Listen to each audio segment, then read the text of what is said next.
Ces images ne sont pas celles d'une maison abandonnée, non plus celles du centre de santé rural du film Les larmes du soleil de Bruce Willis. Nous sommes au centre de santé urbain de Grand Bérébi. Créé en 1962, le CSU de Grand Bérébi n'a pas suivi l'évolution du temps.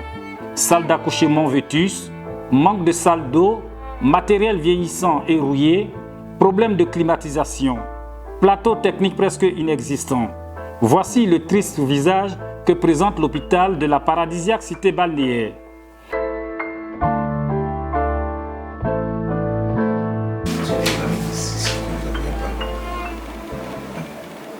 Ce matin, comme à ses habitudes, Dr Kanga reçoit des patients à son bureau. Ce médecin-chef en service à Bérébi depuis le 15 avril 2020 présente la situation de son établissement sanitaire. La maternité est une maternité qui est dépassée. Parce que quand cette maternité a été construite depuis 1962, donc depuis 1962, vous voyez qu'il y avait un certain nombre d'infrastructures qui n'étaient pas là, qu'on doit pouvoir faire une nouvelle maternité, parce que notre besoin primordial, c'est que nous ayons une nouvelle maternité qui répond aux normes actuelles, afin que nous puissions prendre en charge nos particuliers de façon idoine et de la façon la plus propre possible. Actuellement, c'est ce qui ne nous permet pas de faire, parce qu'il y a des salles de travail. Par exemple, on nous demande d'avoir une salle de travail, mais la lieu où la matière est construite, il n'y a pas de salle de travail. Donc c'est difficile, ce qui fait qu'au bout d'un jour, on est obligé de libérer la parturiente pour qu'elle puisse faire la place à une seconde parturiente qui vient d'arriver. Moi, ma priorité, si on me demande une priorité, c'est pour que je puisse avoir une nouvelle maternité répondant aux normes. Avec lui, nous faisons une visite du centre de santé. Bon, ici c'est notre hall qui nous sert de salle de prise de constante des malades.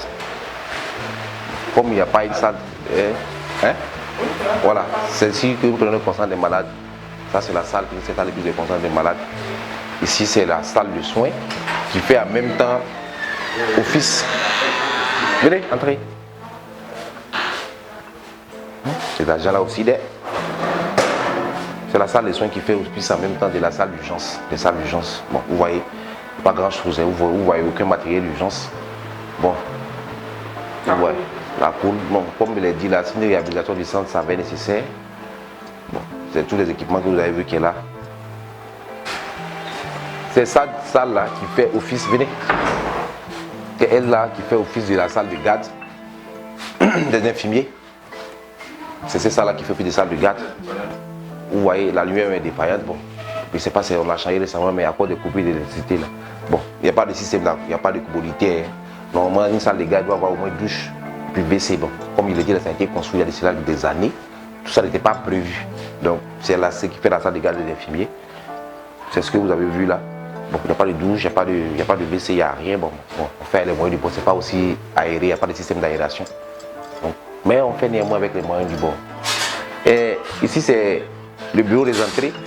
Comme je l'avais, le bureau des entrées, ici se trouvent les services là où on recouvre les fonds, les petits fonds. C'est ici on recouvre. L'argent du CS, l'argent qui est collecté au CSU ici, c'est ici.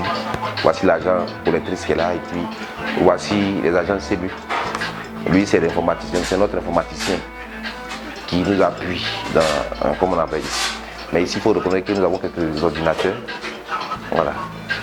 C'est le service du bureau des entrées avec le jumelé au service CEBU dont je vous ai parlé. C'est le bureau qui est là. Voilà, voilà la suite de couches. La suite de couche, vous avez vu ça de couche là. Voici la suite de couche qui est là. En face de vous, voici la salle d'accouchement. Et puis, après vous allez rentrer. Pour le moment, il n'y a pas de particulier dedans. Voici la salle de suite de couche. Comme je l'ai expliqué, la salle de couche devait avoir normalement des douches et puis des WC pour permettre aux femmes de faire leurs besoins. Mais ça a été, comme je l'ai dit tantôt, le bâtiment il est vieux. Donc, ça n'a pas été prévu avant le système sanitaire, il n'y avait pas ces normes là-dedans. Donc, à l'intérieur de la salle de couche là, il n'y a pas de toilette, il n'y a pas de commodité, à part des petites commodités que vous voyez. Donc, comme je l'ai dit là, c'est par rapport à cela que j'ai souhaité d'avoir une nouvelle maternité où il y a toutes ces commodités là. Voilà.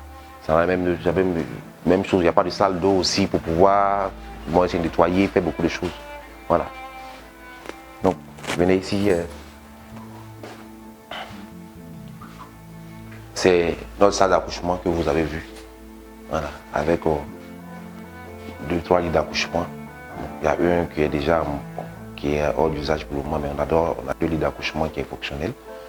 Bon, vous voyez, on n'a pas de, comment on appelle ça, la lampe chauffe. Voici le don que M. le maire nous a, comme il a dit là, qu'il nous avait fait il y a laissé là quelques temps. Bon, avec quelques appareils qui sont là. Il n'y a pas aussi, comme je dis, aussi de salle d'eau aussi dedans. Pour pouvoir, comment on appelle ça, en cas de problème, pouvoir faire beaucoup de choses. Donc il faut que cette salle-là aussi là, vous répondre aux normes. Voilà, la salle d'accouchement qui est là. Donc normalement, avant la salle d'accouchement, il doit y avoir une salle de travail. Bon, il n'y a pas de salle de travail. C'est-à-dire la salle de travail, elle dit que bien avant de rentrer en salle d'accouchement, pour les femmes qui viennent, qui ne sont pas encore à mesure d'accoucher là, ils ne sont pas encore prêtes, on va les mettre là-bas, on les surveille. Et puis quand le travail commence véritablement, on les envoie en salle d'accouchement. Malheureusement, nous n'avons pas cette salle-là. C'est pour ça que j'ai parlé de pouvoir avoir, comment on appelle ça, une nouvelle maternité où il y a d'abord une salle de travail, ensuite salle d'accouchement, puis salle de suite des couches, ainsi que les salles de garde et toutes les produits nécessaires. Venez. Donc, ici c'est, comme il l'a dit tantôt, c'est la salle de garde de la maternité. Voilà. Bon, vous voyez aussi, il n'y a pas de toilettes. Voilà, c'est sensiblement le conseil. Bon, ça sert en même temps de bureau. Normalement, dans les salles d'accouchement, il y a d'abord un bureau, un petit bureau là, qui permet de prendre le malade, enregistrer le consent du malade. Mais la même salle, la salle de garde, c'est en même temps de bureau. Ça fait tous les deux en même temps. Voilà. Donc, ce sont nos difficultés que nous montrons. Donc. Je suis Madame Kouon, née IP Anita, sage-femme major au CSU de Grand Bérébi. Nos difficultés au niveau de la maternité, c'est que nous, vraiment, le local est exigu. Nous n'avons pas assez de salles. Une seule salle qui sert de consultation, de toutes les consultations, à savoir les consultations prénatales, les consultations postnatales, c'est-à-dire après l'accouchement, la planification familiale, dépistage du VIH, le dépistage du cancer du col de l'utérus. Vraiment, on n'a qu'une seule salle pour tout ce travail. Et la deuxième salle, c'est la salle d'accouchement. Nous avons besoin vraiment d'un nouveau bâtiment, c'est-à-dire une maternité vraiment qui respecte vraiment les normes. Voilà, avec un plateau technique vraiment bien. C'est notre doléance. Si nous pouvons avoir vraiment une maternité digne de ce nom, ça serait vraiment formidable. Nous avons des problèmes d'électricité, vu les coupures intempestives d'électricité, ce qui fait qu'il y a des fois, les femmes accouchent dans des conditions assez difficiles, puisqu'il n'y a pas d'électricité. Mais il y a des électricités, comme on a dit, on a des sources d'alternatives, mais c'est des trucs, pas des trucs qui durent pendant longtemps. Si la coupure fait plus de 6 heures, 7 heures, ces ampoules-là disparaissent, finissent. Donc du coup, nous nous retrouvons dans le noir. L'hôpital lui-même a besoin d'être hospitalisé. Malgré son piteux état, le maire Armand Konan lui a donné une lueur d'espoir en lui offrant un groupe électrogène pour pallier aux problèmes de coupure intempestive d'électricité. Le CSU fait en moyenne, dans l'année, près de 12 000 consultations. On fait pratiquement près de 600 accouchements, 600 à 700 accouchements dans l'année. Donc d'abord, le besoin, d'abord ce sont les évacuations sanitaires. Ça veut dire que nous recevons un grand nombre de blessés et de femmes qui ont des complications. Nous avons une seule ambulance qui doit desservir pratiquement tous les autres CSR. Donc nous avons des difficultés logistiques. Si on peut trouver une seconde ambulance, ça va nous arranger. L'ambulancier de Grand Bérébi que nous avons rencontré expose les difficultés auxquelles il est confronté. Moi, c'est Alocel Bakayoko. On est sur le nom des Maguer. Je suis ambulancier, ça fait presque 3 ans que je roule l'ambulance.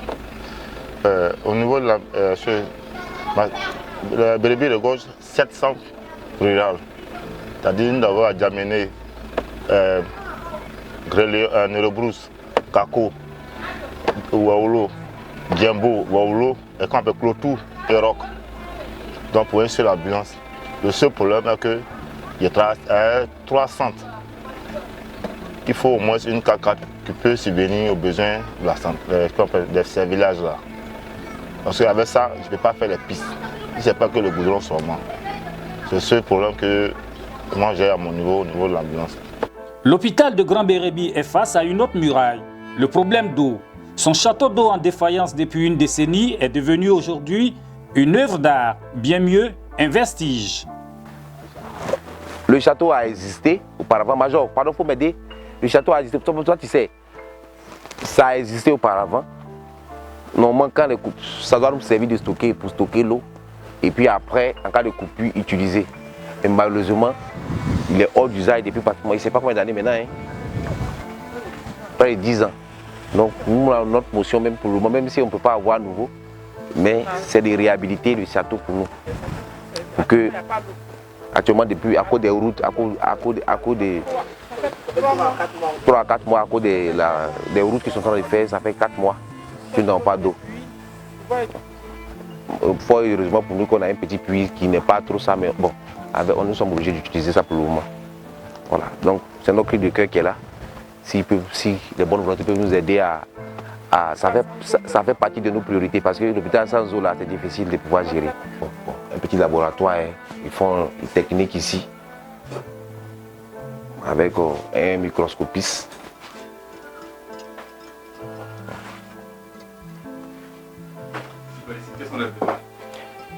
Si besoin, il n'y a pas un point d'eau en tant que tel. Il n'y a pas un point d'eau. Pas de point d'eau. En fait, c'est normalement quand on fait une petite salle de CDT, il doit avoir un point d'eau. C'est comme un petit laboratoire. Il n'y a pas une toilette. Il n'y a pas de toilette. Il doit avoir tout ça. Mais bon, s'il n'y a pas. Voilà, c'est un petit. Vous avez considéré. Voilà.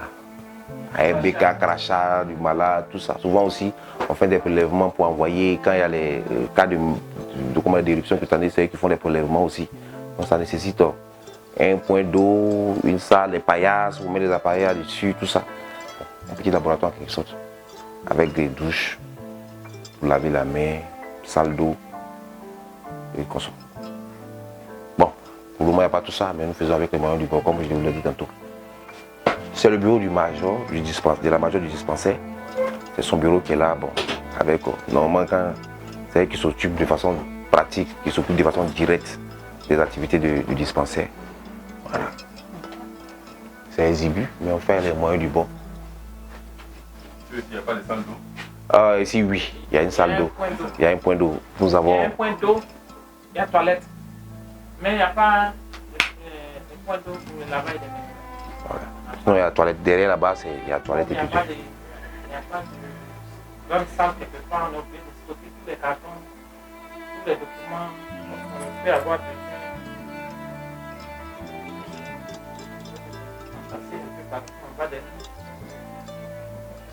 Le bureau, c'est en même temps des salles de garde.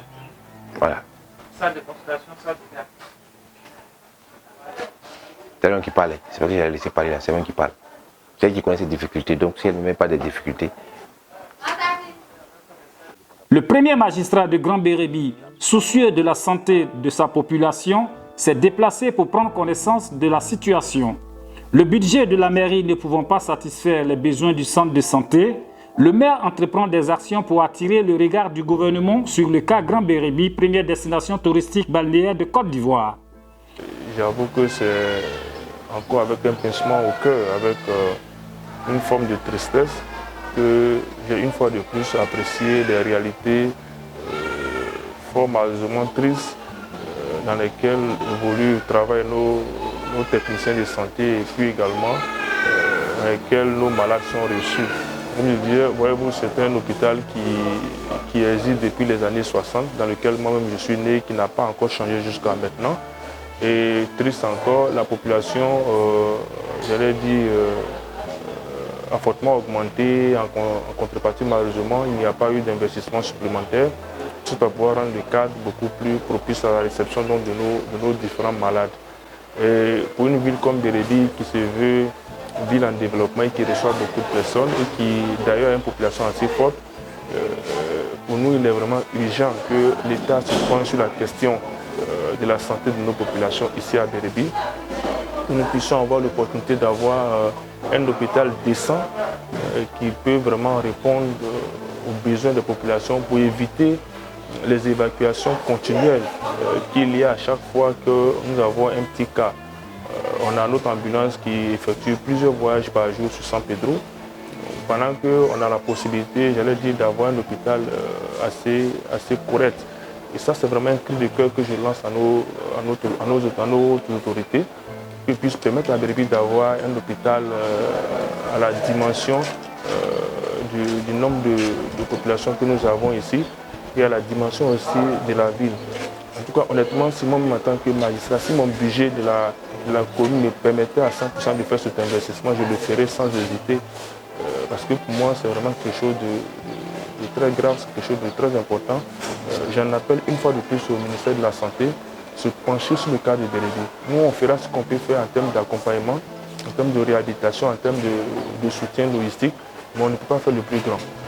Le plus grand investissement ne peut pas être fait par nous en tant que commune. Donc vraiment, on souhaite et on sollicite fortement l'appui des autorités étatiques pour que ce problème puisse être réglé, pour que nos populations puissent dormir dans la paix et que nous, en tant que magistrats, nous soyons plus dans la paix.